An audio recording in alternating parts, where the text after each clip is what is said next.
hal yang luar biasa pada kita untuk memuji Tuhan. Yesus, kau sungguh baik.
Tuhan dalam kehidupan kami. Kami sangat bersyukur Bapa, dan kami Berdoa pada pagi hari ini Tuhan, buat setiap jemaat-jemaat Tuhan yang belum hadir di tempat ini Bapak.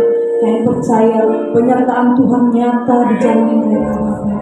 Kau yang berkati perjalanan mereka hingga tiba ke tempat ini Tuhan. Terima kasih Bapak yang baik, terima kasih Yesus. Terima kasih Bapak. Ibadah kami ini kami serahkan ke dalam tangan. Haleluya, haleluya. Mari kita mengucapkan iman pengakuan kita bahwa hari ini adalah hari yang terbaik yang Tuhan berikan. Amin. Amin. 1, 2, 3, ya. Hari ini adalah hari yang terbaik yang Tuhan berikan.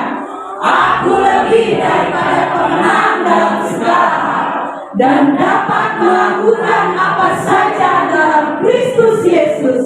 Aku sangat dikasihi, diberkati, dan menikmati kehidupan yang berkelimpahan. Damai sejahtera dan sukacita Allah mengalir dalam hidupku. Sesuatu yang baik pasti terjadi hari ini.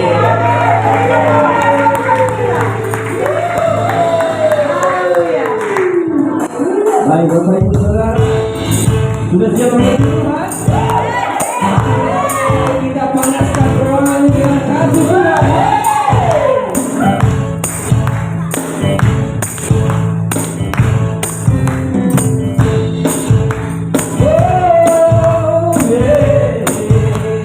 Sama-sama kita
wajah-Mu oh Tuhan, di dalam kekudusan-Mu,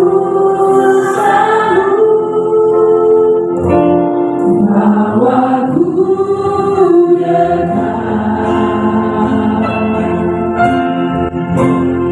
dalam hatimu.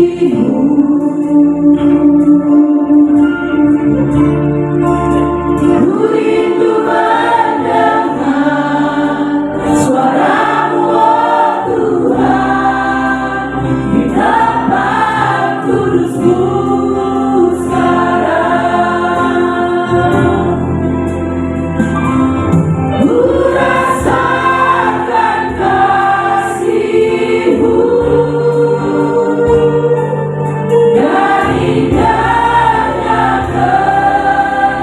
kekudusan-Mu, penuhi dengan kasih-Mu, diam di hadirat-Mu. Ku mengangkat tanganku dan ku bersyukur menyembah-Mu, penuhi dengan kasih-Mu, diam di hadirat-Mu.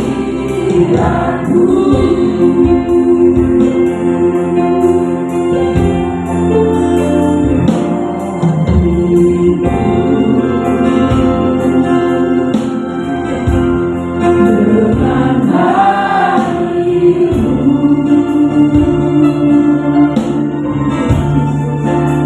ku rindu memandang wajah-Mu oh Tuhan, di dalam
membuat kami bisa mengalami kehidupan yang sertai Tuhan selamanya Tuhan. Oleh karena Engkau sudah tinggal di hati kami, karena itu Tuhan, kami hanya perlu terus mengenal siapa pribadi yang sudah bersama dengan kami, menyatu bahkan dengan kami. Biarlah mata hati kami dibukakan hari ini untuk melihat keindahan-Mu. Engkau semakin dilukiskan dengan indah dalam kehidupan kami, karena kami tahu dalam menjalani hidup ini, bagian kami hanya terus memandang kepada pribadi yang begitu indah, begitu mencintai setiap kami. Roh Kudus yang sudah dalam hidup kami, biarlah firman yang Bapak sampaikan, Engkau yang membuat sederhana dan dapat mudah dimengerti, karena kami percaya ketika kami mengerti, firman itu akan berbuah dalam hidup kami. Dalam nama Yesus, setiap kita yang siap menerima firman Tuhan, sama-sama katakan amin. Kita tepuk buat tim praise and worship. I'm so blessed. Selalu diberkati kalau ada di Rosdale dan penyembahannya makin luar biasa ya. Ini kayaknya karena Marga Pasaribu yang main drum ya. Pasaribu yang main aman ya. Oke, makasih buat kesempatannya. Waktunya Indah bisa kembali lagi ke markas menyampaikan firman Tuhan. Dan maaf nanti mungkin habis firman saya langsung ada pelayanan lagi. Ya. Ya, dan hari ini saudara, mari kita buka firman Tuhan dalam Matius 7 ayat 16. Ini waktu pertama-tama saya mengalami kewahyuan kasih karunia Tuhan. Ada banyak yang nyangkut-nyangkut kayak gitu kan, setelah ada di markas ini Tuhan makin bukakan. Dan saya percaya saudara ini akan dikonfirmasi lagi. Ini statement firman Tuhan dari Yesus sendiri yang kadang membuat kita itu under pressure justru. Bukannya kita merdeka, tapi ini seringkali malah membuat kita, aku udah berbuah belum ya? Bagaimana kalau nggak berbuah ya? Karena Yesus bilang begini, dari buahnya lah kamu akan mengenal mereka. Jadi waktu kita mulai berurusan sehari-hari, terutama pendetanya bahkan tim gembalanya, mana buah? Kalau nggak berbuah mau ditebak nanti ya. Jadi kita ketakutan kadang kalau kita tuh nggak berbuah. Ukurannya apa? Karakter. Mana karakter Tuhan? Pelayanan, tapi nggak berbuah karakter, wah itu bahaya. Dan mulai diukur dengan warung dan segala macam. Kita stres untuk menghasilkan buah akhirnya kan? Karena kalau nggak berbuah ini kan katanya dari buahnya ya, seolah-olah ukurannya buah, benar ya? Padahal saudara, maksud Yesus coba perhatikan baik-baik. Dapatkah orang memetik buah anggur dari duri atau buah ara dari rumput duri? Berarti mana lebih penting, buah atau pohonnya? Ayo, mana lebih penting, mana lebih utama maksud Yesus di sini? Yesus kejar buahnya atau pohonnya? Nah, ternyata saudara, buah tidak bisa mengubah pohonnya. Buah itu hanya membuktikan siapa pohonnya. Jadi Yesus itu maunya jelas dulu identitasnya siapa. Kamu ini pohon apa? Dulu kita semak duri, dulu kita ilalang waktu belum percaya Yesus. Tapi waktu kita percaya Yesus, kita reborn. Kita lahir baru. Jadi apa? Pohon yang baik. Kita jadi anggur. Kita jadi ara. Bukan lagi rumput duri, bukan lagi semak duri. Dan kalau sudah pohon mangga, Pak Yusak sering ulang kan? Kalau nggak berbuah jangan situ tebang kau ya. Nggak, atau wah jangan kamu sudah jadi nangka nanti kalau nggak berubah. Nggak bisa. Sekali pohon mangga tetap pohon mangga. Jadi jangan ketakutan lagi soal buahmu. Nah makanya nasihat kita kepada pohon mangga, harusnya kalau kita konseling jemaat atau kita melayani saudara seiman, teguhkan aja bahwa dia sudah pohon anggur, dia sudah pohon ara. Buahnya itu nanti apa? Otomatis. Amin. Jadi itu maksudnya. Nah, karena itu hari ini kita mau lebih detail, saudara melihat, saudara semakin kuat jadi gandum, jadi pohon yang baik itu kalau ilustrasi Yesus ya. Mari kita lihat di dalam Yakobus pasal yang kedua, ayatnya yang ke-14. Ini yang juga kadang kalau kita nggak paham ini, kita seringkali susah berbuah jadi. Tapi kalau kita mengerti ini pasti akan memerdekakan kita dan Jemaat Crossdale jemaat yang luar biasa. Tahun pelipat ganda tahun ini benar-benar dahsyat. Amin. Katakan gini, apakah gunanya saudara-saudaraku jika seorang mengatakan bahwa ia mempunyai iman, padahal dia tidak mempunyai perbuatan? Dapatkah iman itu menyelamatkan dia? Nah, ini konteksnya mirip sama Yesus tadi ngomong kan? Jadi seolah-olah ayat ini pun bilang apa? Mana perbuatanmu? Kau bilang iman, grace terus, lagi di Rosdale, kasih karunia terus. Mana perbuatan? Kalau nggak ada perbuatannya, mati itu iman itu. Percuma grace terus, kasih karunia. Kalau nggak ada perbuatannya, sia-sia. Kita pun dengar ini agak goyah mulai kan? Aduh benar deh kalau minggu aku gereja terus jadinya. Karena kan harus ada perbuatan. Saudara Pak Jo, Pak Isa, Pak Nando, di pengkhotbah baru lagi ini ngomongin grace terus ini. Padahal kan harus ada perbuatan. Nah, dan konteks ini saudara jelas sekali dibilang, dapatkah iman itu menyelamatkan dia? Ini tentang apa? Keselamatan. Ini bukan hanya bicara hubungan sesama kita. Ini surga dan neraka urusannya ini. Nah, jadi kemudian kita melihat, kalau gitu perbuatan kita menentukan juga dong ke neraka atau surga. Katanya diselamatkan dia karena iman. Tapi di sini bilang masih bisa selamatkan nggak dia?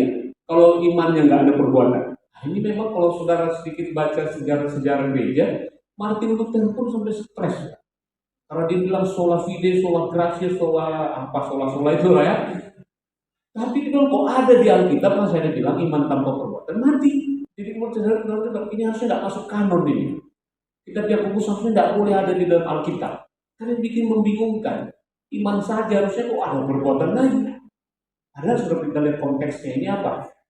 Yang pertama yang perlu kita perhatikan, lihat Yakobus 2 ayat 1. Kepada siapa Yakobus ini menulis surat? Saya terpesona sekarang Kak Gendy udah jadi interpreter ya.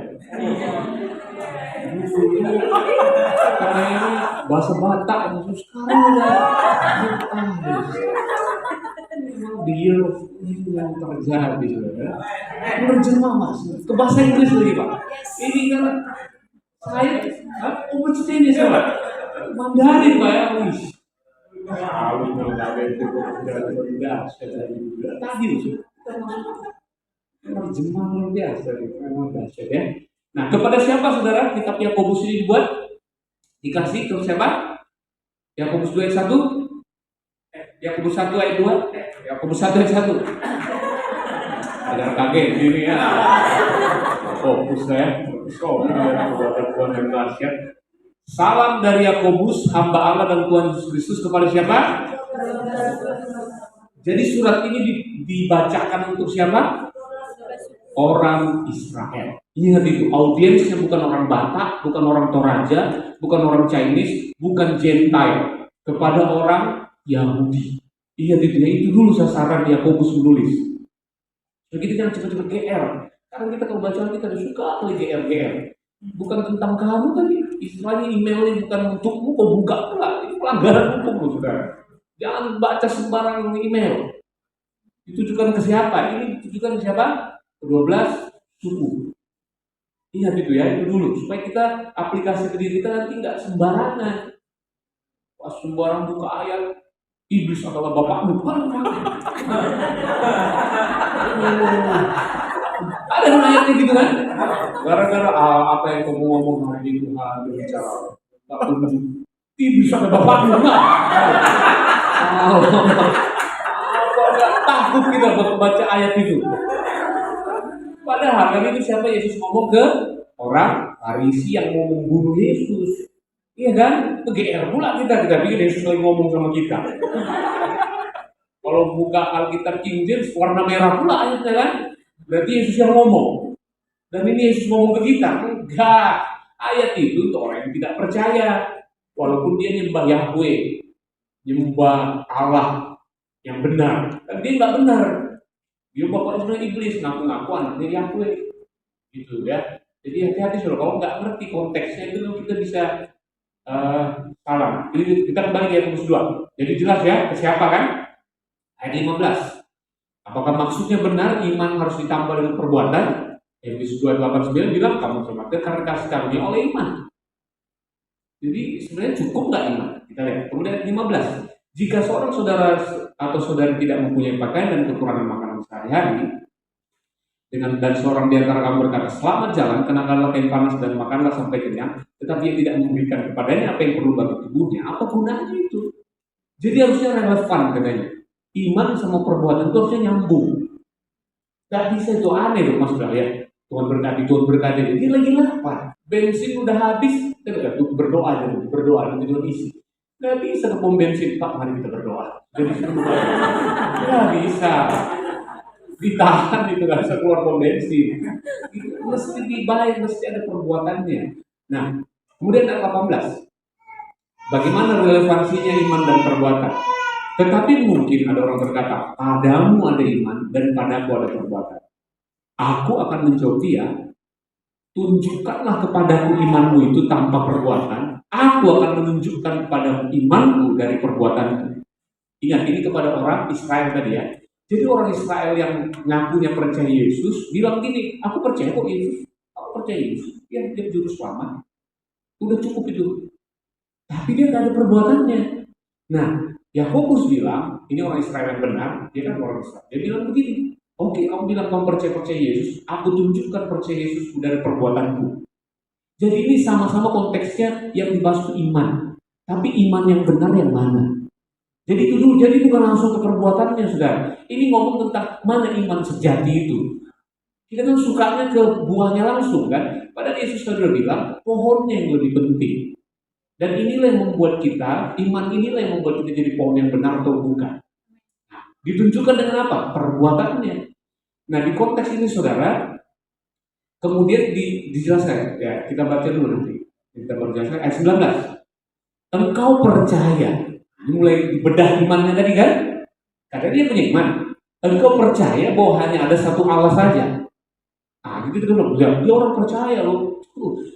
Orang Israel itu kelihatannya orang percaya. Kenapa? Karena dia pakai kitab Taurat, itu perjanjian lama, itu ya, kitab Musa itu, para nabi dia punya, bahkan nyembahnya Elohim, Yahweh, ya kan? Dia di bait Allah. Kelihatannya orang Kristen kan, orang percaya kan, benar kan? Dan dia menyembah Allah juga, benar kan? Benar. Tapi ingat, nggak semua orang Yahudi, nggak semua orang Israel itu percaya Yesus. Ini konteksnya. Amin. Kan Yesus dibunuh sama siapa? Orang Yahudi. Siapa orang Yahudi yang kerjanya apa? Imam, pendeta yang bunuh Yesus. Nanti saudara. Tapi pendeta itu kan belum tentu orang percaya, kecuali yang di depan. Oh, hati-hati bahwa saudara panen dulu. Cuma itu kan, belum tentu pendeta itu orang percaya. Dia nyembahnya Allah yang benar, percayanya Allah yang benar katanya kan. Makanya diuji imannya itu. Kemudian itu baik. Oke, kamu udah ketemu Yahweh, jalur Yahweh, oke nih. Tapi setan-setan pun juga percayakan hal itu dan mereka gemetar, hormat mereka sama Yahweh, maksudnya respect lah, ketakutan lah ya, ketakutan karena maksud dilempar ke neraka ya kan musuhnya kan. Jadi ini bukan orang percaya dibandingkan sama orang setan, bukan. Ini orang nggak percaya dibandingkan sama setan gitu. Ayat ini bukan untuk kita dibandingkan sama setan, paham saudara ya? Ini konteksnya gitu, orang Israel tadi yang ngaku-ngaku percaya Yesus tapi gak ada perbuatannya. Baca lagi ya, 20. Hai manusia yang jelas kan, ini orang tidak percaya. Saudara ini bukan orang bebal, saudara. Walaupun kelakuannya kadang bebal. Kalau siswa kayaknya ya, siswa. Bukan ya, kita ini bukan orang bebal, kita adalah orang percaya. Kita anak Tuhan yang kadang-kadang bebal. Loh iya dong, ini bisa gitu kan? Kelakuannya kan belum tentu memastikan siapa dia kan? Ingat tadi, pohon itu tidak bisa dirubah, yang dirubah itu kelakuannya. Iya benar ya. Dan kalaupun dia bisa kelihatannya belum berbuah, tapi sabar aja dulu. Paham ya saudara ya? Posisi kita tuh nggak bisa dirubah oleh perbuatan kita, karena posisi ini diterima dari Tuhan yang menempatkan kita. Yang melahirkan kita kembali siapa? Roh Kudus, bukan kita yang mau. Jadi identitas itu pemberian. Nah, dari identitas itu akan menghasilkan perbuatannya. Nah, saya harap saudara bisa mengerti lah sejauh ini ya, dan Roh Kudus saya menerjemahkannya ya. Hai manusia yang bebal, jadi saudara bukan bebal. Ini ngomong ke orang Israel yang nggak percaya tadi. Maukah engkau mengakui sekarang iman palsumu itu? Iman tanpa perbuatan adalah iman yang kosong. Jadi apa yang kosong sebenarnya apa maksudnya? Mereka itu bilang percaya Yesus, tapi pada saat yang sama mereka masih kepada Allah mempersembahkan domba korban bakaran. Itu rutinitas yang masih terus jaga sunat. Nah, itu yang terjadi di Galatia kan. Kalau kamu percaya belum disunat, nggak bisa. Mau mencampurkan, makanya sedikit penjelasan di ayat pasal satunya coba. Pasal 1 ayat yang ke pasal 2 masih di pasal 2 ternyata. Pasal 2 ayatnya yang ke ayat 10. Nah, ini kan tadi 14 dikit aja di atasnya. Dijelaskan maksudnya Yakobus. Sebab barang siapa menuruti seluruh hukum itu, tetapi apa? Mengabaikan satu bagian daripadanya, maka kalau mau coba-coba dibenarkan karena perbuatan, mati kau. Ini kan kontradiksi kalau kita bilang harus ada perbuatan kan? Nggak bisa. Jadi itu dulu. Jadi diselamatkan karena perbuatan langsung hapus saja, ya itu hapus saja. Sekarang kita mau perjelas lagi, Pak, iman harus ditambah perbuatan, Pak. Digabungkan bagaimana? Nanti kita lihat. Apakah begitu maksudnya? Tapi kalau soal perbuatan jelas di sini kan, Yakobus pun ngomong nggak mungkin diselamatkan karena perbuatan mentaati hukum Taurat. Karena kau berhasil 9, gagal 1, selesai. Sedangkan bukan 10 lagi, sudah 600, tahu kan? 600 sekian pokoknya. Sudah jadi banyak kali hukum Taurat itu diuraikan. Jadi nggak mungkin ya. Nah, balik ke ayat 20 tadi. Ayat 20, hai manusia bang, mau sekarang bahwa iman tanpa perbuatan adalah iman yang kosong. Jadi yang diserang itu sebenarnya kamu bilang percaya Yesus, sebenarnya enggak. Kamu masih kebaik Allah. Kalau kamu berbuat dosa, percaya Yesus tapi kayaknya enggak cukup. Tradisi nenek moyang kita, kalau enggak ada darah tertumpah kebaik Allah, enggak selamat. Kalau kita belum sunat, enggak sah. Makanya dipaksa orang Gentile sunat juga. Oh Yesus, yang Paulus nggak kan? Pokoknya mau sunat lakukan semuanya. Kalau kamu masih lakukan sunat, gak ada gunanya lagi kasih karunia itu. Harus kamu lepas dari Kristus. Kalau coba-coba hidup lagi dari perbuatan mentaati hukum Taurat. Oke? Jadi jelas yang diserang orang Israel yang coba mencampurkan iman dengan perbuatan. Jadi gak benar juga iman plus perbuatan, gak bisa. Bukan itu maksudnya. Nah, kemudian ayat 21. Nah, langsung dikasih contoh. Supaya makin ngerti kita diselamatkan karena iman saja. Langsung dikasih contoh 2 orang. Yang pertama Abraham dan berikutnya siapa? Rahab. Jadi supaya clear di sini, memang kita diselamatkan karena iman. Kita lihat, bukankah Abraham bapak kita itu dibenarkan karena perbuatan-perbuatannya ketika ia mempersembahkan Ishak anaknya di atas mezbah. Kita boleh lihat, ya Abraham juga taat loh. Oh dia nggak taat, mana bisa diselamatkan? Imannya harus tambah perbuatan.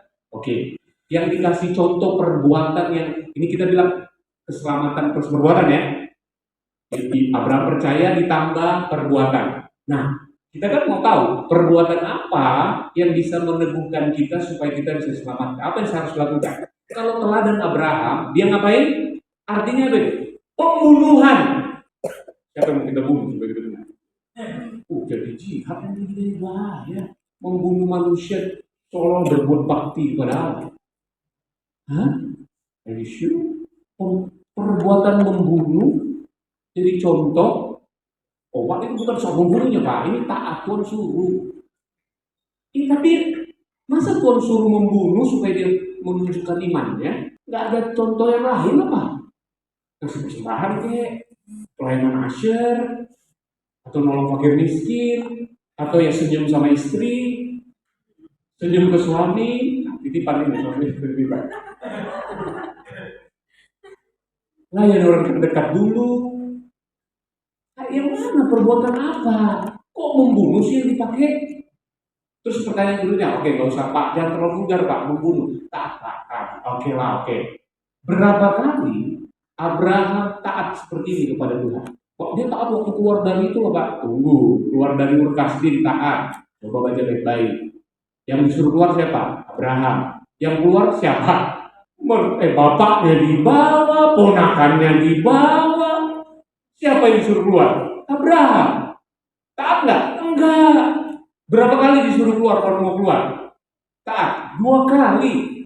Pertama di Ur Kasdim, disuruh ke Kanaan, ke Haran pula. Itu Ur Kasdim ke Kanaan itu dari timur ke barat. Dia dari Ur Kasdim naik ke utara, ke Haran. Nggak taat. Dan soal nggak taatnya Pak Yusa, Pak juga kayaknya sudah sering lah bahas ya. Abraham itu nggak taatnya gimana? Oke. Berarti kalau ukurannya perbuatan, apa Tuhan tutup mata sama semua ketidaktaatannya? Disuruh di Kanaan malah ke Mesir, disuruh jangan berbohong malah berbohong 2 kali lagi, disuruh percaya punya anak bolak-balik nanya, pasti hambaku yang mau nanti harus keturunan nanti bolak-balik terus bolak-balik nanya. Dia sebenarnya percaya nggak kalau mau dilihat gitu? Imannya aja mungkin nggak jelas, apalagi perbuatan. Loh, jadi kita kalau dengan iman tanpa perbuatan, yang penting ada satu perbuatan baik cukup. Kok adil banget? Nggak adil itu. Kalau cuma bilang iman plus perbuatan, Abraham taat terus makan Ishak. Gimana dengan ketidaktaatan yang lain? Kok nggak diperhitungkan? Masa iman tambah satu perbuatan baik saja cukup? Oh, jelas ini bukan soal bagaimana karaktermu perbuatan baikmu setiap hari. Bukan itu yang membuat kau selamat. Iman saja yang menyelamatkanmu. Amin. Jadi apa nanti maksudnya? Oke, kita lihat. Yang 22. Kamu lihat bahwa iman bekerja sama dengan perbuatan-perbuatan dan perbuatan-perbuatan itu menjadi sempurna. Jadi saudara, kalau kita bilang kita ini gandum, pasti akan berbuah gandum. Kalau kita ini pohon yang baik, pasti buahnya baik. Tapi kalau belum berbuah, perbaiki pohonnya. Kita kan tergoda perbaiki perbuatannya, itulah agama. Yang penting buahnya ada, di sininya hancur tidak apa-apa. Makanya Yesus bilang sama Farisi, tahu kuburan berlaku putih. Oh cuma cuci di luar, dalamnya tak mau cuci. Artinya apa? Buah plastik kok. Aku tahu tuh keras-keras semua itu. Di depan orang aja kok begitu kan. Doa panjang-panjang hebat. Ini bukan tahu cara doa, masuk kamar tutup. Masuk udah doa lah situ. Terus ini kok haleluya panjang kan doa kan. Cuma masuk kamar lo tutup kata Yesus. Paling 5 menit itu udah panasan. Haleluya, haleluya. Ada orang kan nggak semangat. Lama-lama irama lautan teduh. Dari mau saat teduh jadi irama lautan teduh. Paham saudara? Itu bukan metode berdoa masuk kamar, itu bukan itu maksudnya. Kau coba doa sendiri lah baru ketahuan kau. Kalau depan orang kan semangat minta ampun. Apalagi menara doa semalaman. Oh siapa yang paling kuat? Ayo, mau loyo sana nggak bisa berlutut lagi. Oh udah ngantuk, lihat ini siapa pendoa sejati. Itu maksud Yesus tuh bodoh, sombong, munafik, hipokrit itu orang-orang Farisi itu. Karena sibuk perbaiki perbuatannya, dianya sebenarnya nggak percaya. Ini maksudnya nggak mungkin kamu kalau bilang kamu ini. Jadi yang diperbaiki Yesus itu sininya dulu. Kamu harus dilahirkan kembali. Bagaimana iman? Setelah kamu lahirkan kembali, baru kamu bisa menghasilkan perbuatan baik. Makanya waktu dipisahkannya domba dan kambing waktu dia datang, si kambing protes, kapan kami nggak melayanimu? Kapan kami nggak ini? Baik, kamu nggak lakukan ini kepada ini, kamu nggak lakukan sama aku. Nggak tahu dia kan? Oh, coba tahu aku dulu layani orang miskin ini. Gini-gini kambing yang nyesal kan? Pas domba ditanya, dia juga bingung. Waktu dia di surga diselamatkan, itu nggak diseberang ya? Kok bisa di sini? Raja kan mau nanya, kenapa kami di sini? Dia pun nggak tahu. Ngerti kan? Domba pun nggak sadar. Terus dia bilang, yang kau lakukan sama itu dulu, bukan sama aku. Artinya apa? Insting. Domba pasti akan jadi domba. Serigala, kambing akan tetap jadi serigala. Walaupun ada serigala berbulu domba. Paham sudah? kalau cuma terus jadi kan domba. Belum selesai. Kadang-kadang berbulu serigala. Kan ada lebih banyak dombanya. Fernando yang paling tahu itu. Karena pelaku utamanya.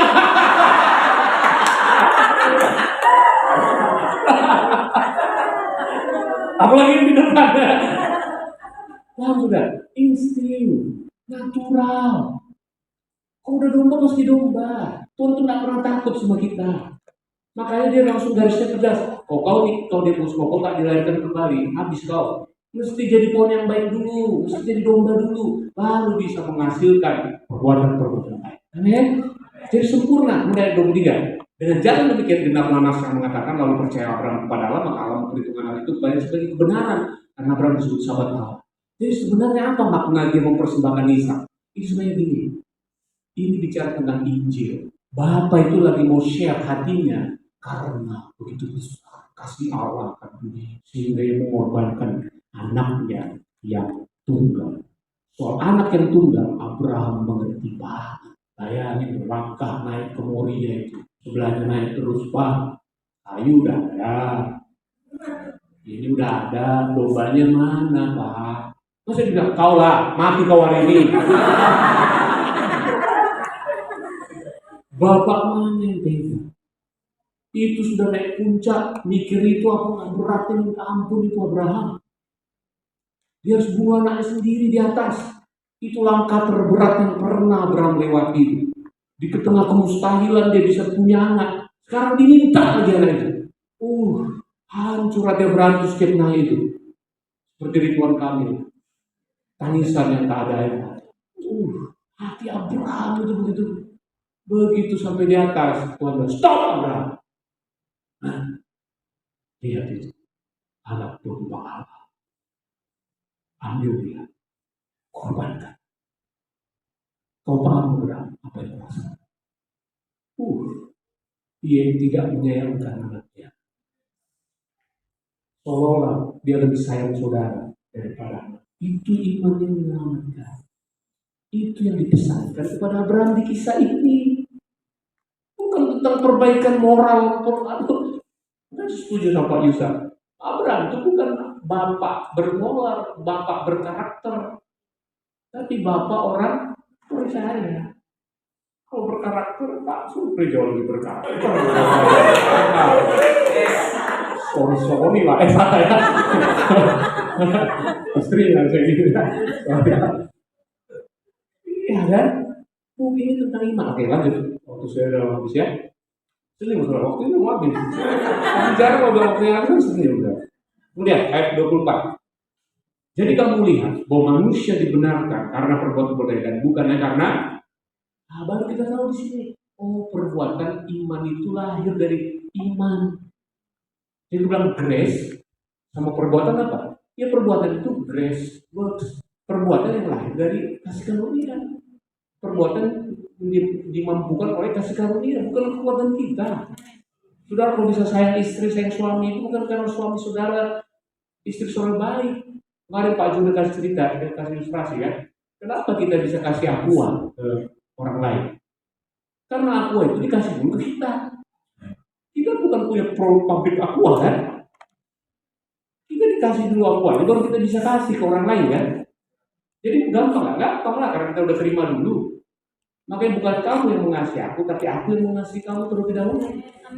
Karena kita menerima kasih itu, karena begitu besar kasih Allah, kasihlah orang lain. Ini maksudnya. Oke, yang terakhir, 25. Dan bukankah demikian juga Rahab pelacur itu dibenarkan karena perbuatan ketika ia menyembunyikan orang yang suruh itu di dalam rumahnya, lalu menolong mereka lolos ke jalan yang lain. Oke, karena konteksnya si Rahab. Pertama, siapa Rahab? Gak enak ngomongnya. Pelacur. Dan waktu itu dia sudah bertobat lama atau baru? Kapan terakhir dia bertransaksi? Nomor WA-nya tadi blok atau belum? Tuh, ada yang ketawa ini. Istri-istri mulai cek handphone gak ya? Rahab pelacur. Terus dibenarkan karena ketika ia apa? Oke, Oke, perbuatan apa yang membenarkan Rahab? Perbuatan apa? Kalau tadi Abraham membunuh, kalau ini apa ya? Menyembunyikan artinya apa? Menyembunyikan itu artinya apa dia? Bohong. Gak aneh ya. Dua contoh perbuatan yang dipakai untuk menjelaskan iman dan perbuatan, satu membunuh, satu berbohong. Lo maksudnya berbohong putih ini Pak? Panser, kalau ngotot harus tambah perbuatan. Perbuatan apa ini?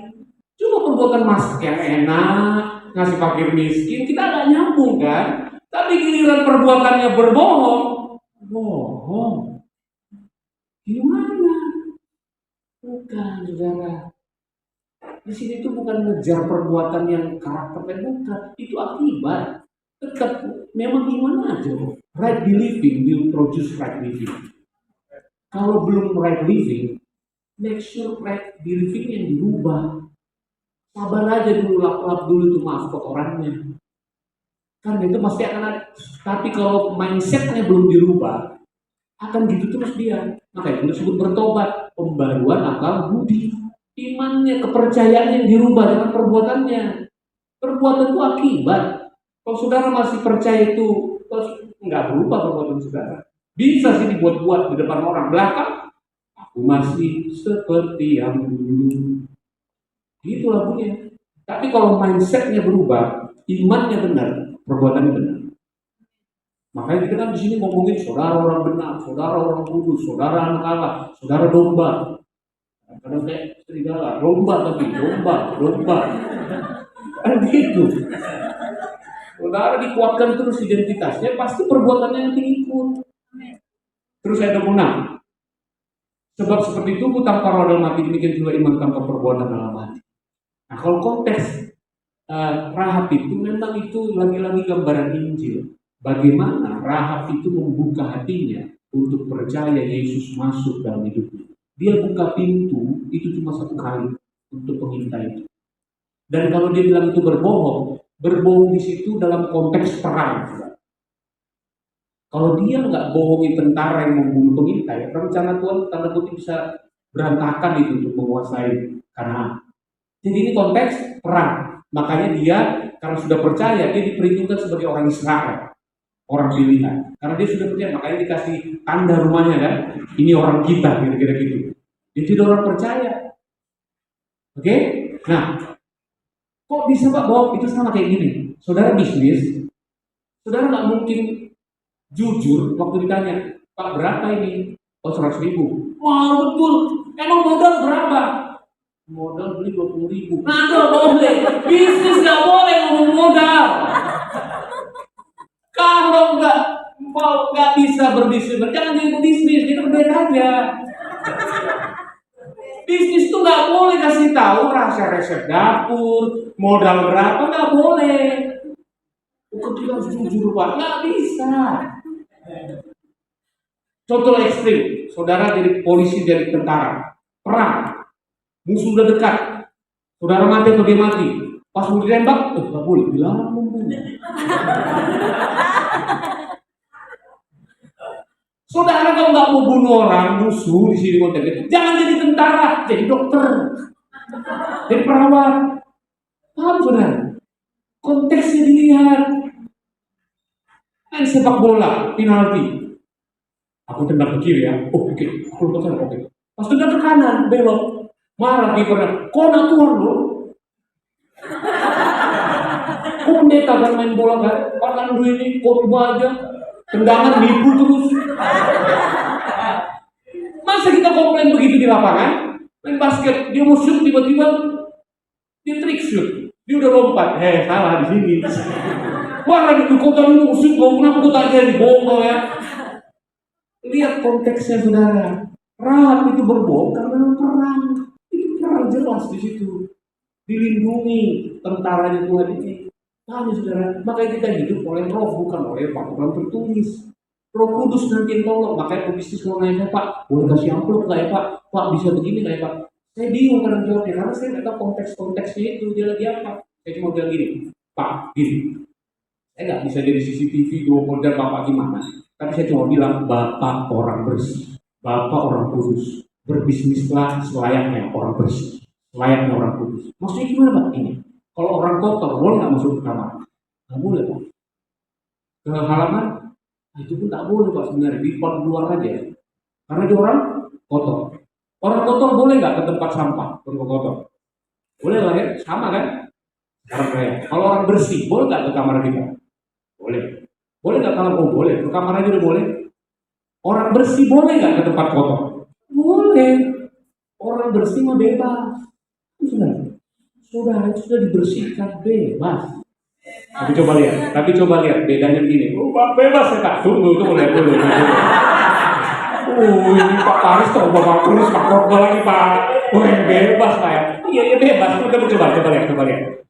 Orang kotor masuk tempat kotor, langsung dia baring-baring duduk, pesan makanan apapun itu lantak aja lah. Kotor kan?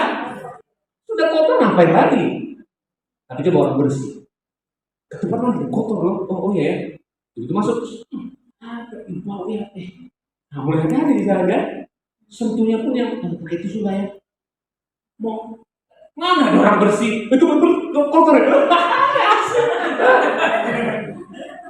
Ada orang bersih itu dia peka sama kotoran di situ. Makanya bisnis itu kotor, tentaraan itu kotor, politik itu kotor, banyak hal kotor selama masih ada di follow seperti. Tapi waktu kau sadar kau bersih orang kudus, cantiklah.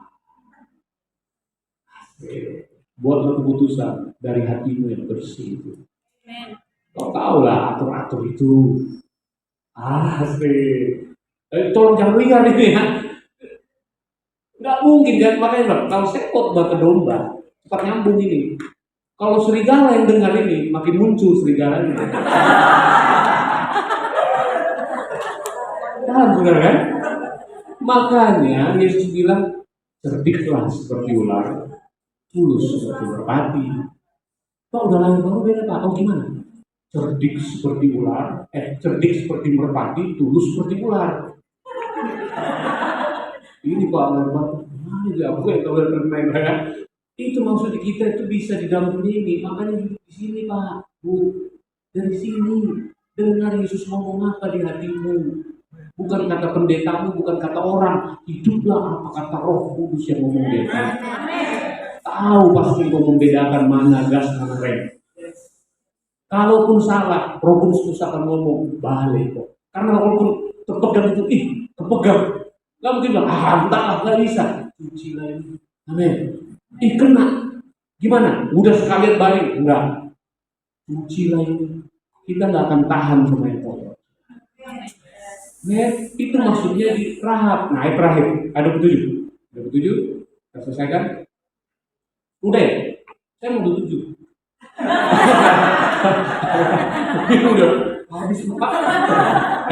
Sebab seperti tubuh tanpa roh adalah mati, demikian juga iman tanpa perbuatan adalah mati. Jadi penekanannya tentang saudara sudah punya roh yang baru.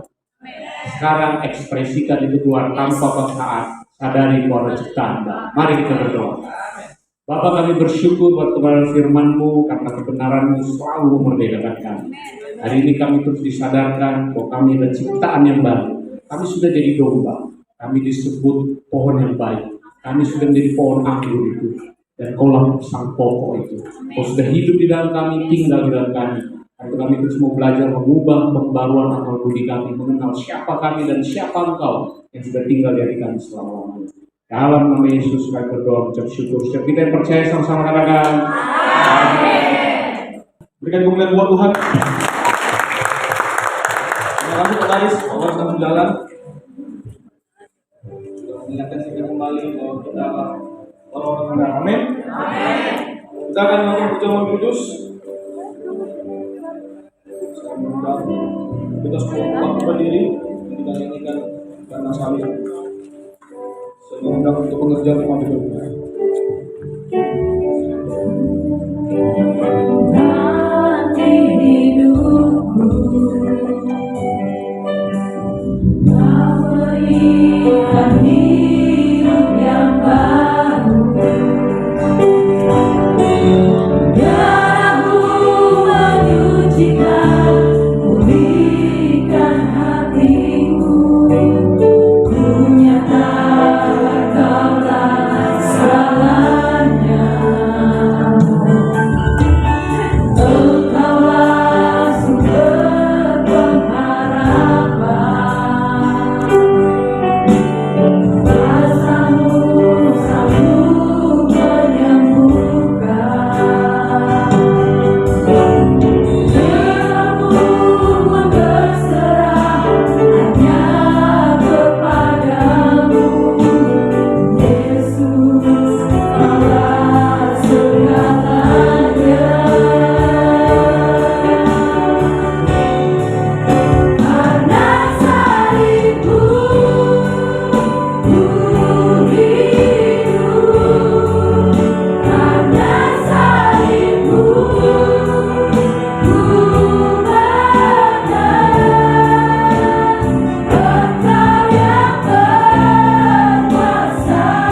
kerjakan di Yerusalem.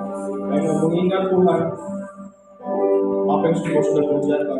Seperti kau katakan, lakukanlah ini untuk mengingat akan aku. Mari kita angkat roti kita. Tuhan Yesus berkata, ambillah roti inilah tubuhku. Tubuh Yesus sudah dihajar agar oleh bilur-bilurnya kita sembuh. Tubuhnya yang sempurna itu ada kepenuhan Allah. Kita terima juga kepenuhan Allah itu dalam diri kita. Apapun yang disentuh Tuhan Yesus, yang sakit disembuhkan, yang kusta pulih, yang berbeban berat merasakan kelegaan, terima juga urapan itu. Tuhan Yesus sudah menanggungkan mahkota duri itu agar kita tidak perlu lagi stres, tetapi merasakan damai sejahtera yang daripada Tuhan. Jadi ketika kita terima roti ini nanti, ingat, kalau ada sakit penyakitmu, katakan kepada sakit penyakitmu, engkau tidak ada lagi, aku sudah sembuh.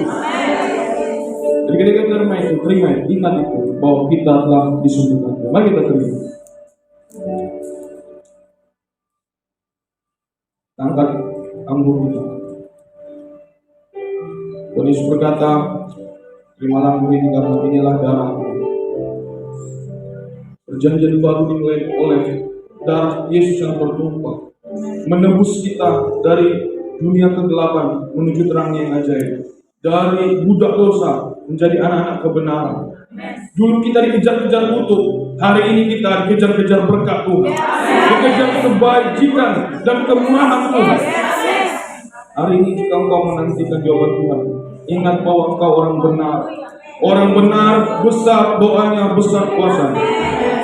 Yang menantikan jodoh, terimalah itu. Yang menantikan anak, terimalah itu. Yang menantikan bisnis itu, terimalah semuanya itu. Semua yang kau inginkan, engkau berhak dan engkau sudah ditebus oleh darah Yesus. Jadi ketika engkau terima ini, terimalah engkau orang-orang benar, orang-orang kudus ya Tuhan. Mari kita terima. Terima kasih Tuhan. Mari kita nyanyikan lagi karena salib.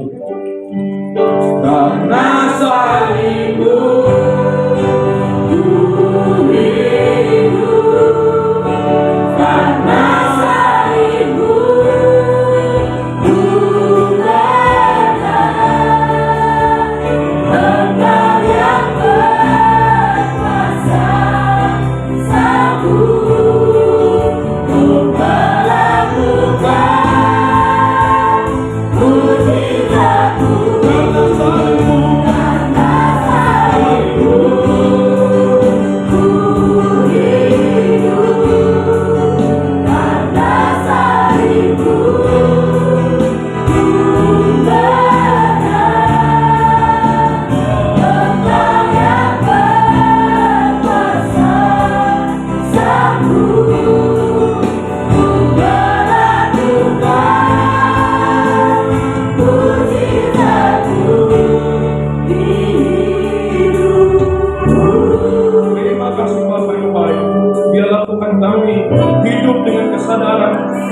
Kami adalah orang-orang benarnya Tuhan, orang-orang kudusnya Tuhan. Terima kasih Bapa yang baik, dan bersyukur dalam nama Yesus. Amin. Silakan dulu jemaat yang kita situ. Kita akan mendengar pengumuman. Demikian pengumuman. Oh, ada pengumuman tambahan ya. Pengumuman tambahan resepsi Pak Riki Tia dan Ibu Gentia Sabtu 18 Juni pukul 11 pagi. Ini undangan resmi buat kita Gereja Kristen Kudus Indonesia, GKKI PLN. Begitu juga buat para pekerja dan begitu juga buat pendeta.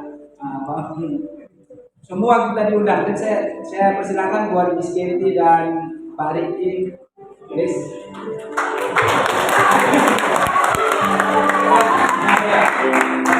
Ini undangan resmi buat kita semua ya, supaya kita hadir jam 11 siang. Waktunya jam 11 siang. Kalau misalnya ada teman kita, jemaat kita tahu tidak hadir pada hari ini, aku nggak diundang kalau katanya gitu. Undangan resmi sudah diumumkan pada hari Minggu itu. Ya, kita bisa ngomong begitu kepada teman kita. Begitu juga yang kedua, welcome untuk kunjungan ibadah Ibu Gembala GKKI Karimun, Ibu Handayani. Berikan kemuliaan. Yang datang itu ya. Jemaat Tuhan saya undang untuk bangkit berdiri, kita doa sama. Kita bersatu di dalam doa. Bapa, kami mengucap syukur Tuhan atas kebenaran firman-Mu pada pagi hari ini Tuhan Yesus. Kami sangat diberkati lewat kebenaran firman-Mu Tuhan, bahwa kami sudah Engkau benarkan Tuhan. Bukan karena perbuatan kami, tapi kami tahu Engkau yang telah membenarkan kami Tuhan Yesus. Tuhan, khususnya kami mau berdoa Bapak yang baik buat Bapak Gembala Johannes Tarigan Tuhan.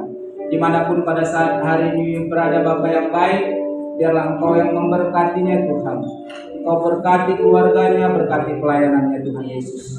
Dan begitu juga buat keluarga Pak Yusak Bapak, biarlah berkat-Mu tercurah buat keluarga ini Tuhan. Apapun yang diperbuatnya berhasil, karena kami tahu Engkau yang membuat berhasil bagi mereka Tuhan Yesus. Begitu juga buat Bapak Pendeta Johan Siringo-Ringo Bapak yang baik, berkati mereka Bapak, apapun yang menjadi pergumulannya Tuhan Yesus. Engkau maha tahu Bapak yang baik, biarlah Engkau yang membuatnya menjadi berhasil Tuhan. Tuhan Yesus, buat gembala harian kami, Pak Nando Bapak yang baik, berkati keluarga ini Tuhan. Apapun yang menjadi kerinduan mereka Bapak, Engkau tahu Tuhan Yesus. Mereka menginginkan keturunan dari mereka Bapak yang baik, biarlah Engkau yang mengabulkan apapun itu Tuhan. Kami percaya Engkau adalah yang memberikan mujizat Tuhan. Tuhan Yesus, khususnya kami mau berdoa buat jemaat Tuhan pada pagi hari ini Tuhan Yesus. Engkau berkati Bapak apapun yang menjadi pergumulan kami Bapak. Biarlah berkat-Mu tercurah buat kami Tuhan. Yang pembisnis Bapak, biarlah Engkau berkati Bapak. Yang dalam pekerjaan mereka juga Tuhan, berkati mereka dalam pekerjaan Tuhan, supaya mereka mendapatkan berkat yang berkelimpahan. Tuhan Yesus, begitu juga khususnya kami mau berdoa buat jemaat-jemaat yang masih di luar belum dapat ke tempat ini Tuhan Yesus. Biarlah Engkau yang memberkati mereka Bapak. Kami tidak tahu keberadaan mereka Bapak, tapi kami tahu Engkau adalah maha tahu Tuhan. Tuhan Yesus, buat siswa-siswi yang ada di sini Tuhan Yesus, biarlah Engkau mencukupkan apapun yang mereka butuhkan, apapun yang mereka perlukan Tuhan Yesus. Kami tahu Allah-Ku akan memenuhi segala kebutuhan kami menurut kekayaan dan kemuliaan Tuhan Yesus. Begitu juga Bapak, khususnya kami mau berdoa Bapak buat gereja BPD Sumbaris Tuhan Yesus yang ada di kota Batam ini Tuhan, maupun ada yang di luar kota Batam Tuhan.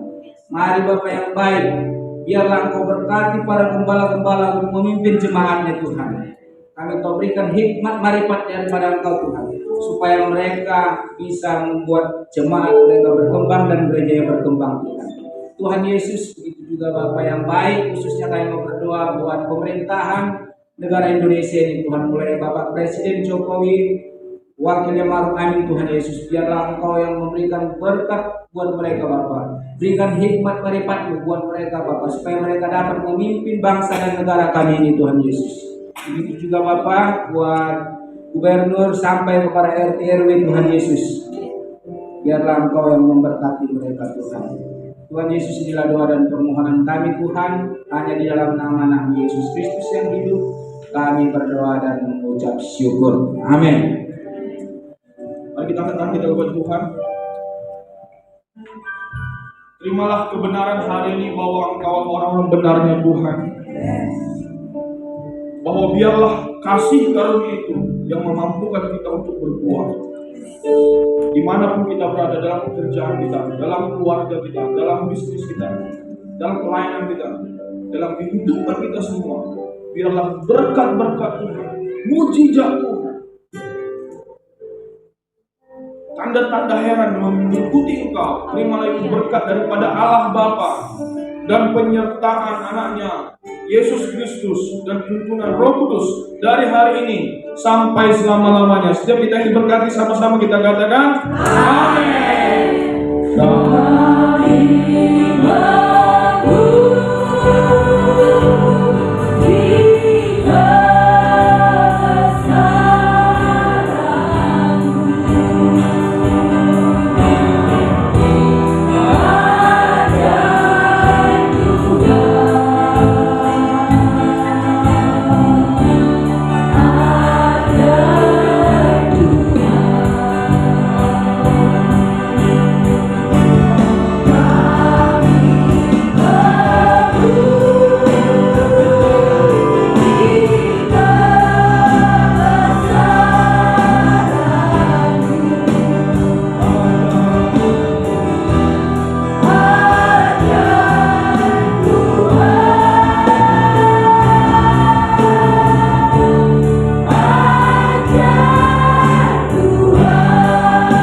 Kak Liti dan suami, Kak Liti kita bersama-sama.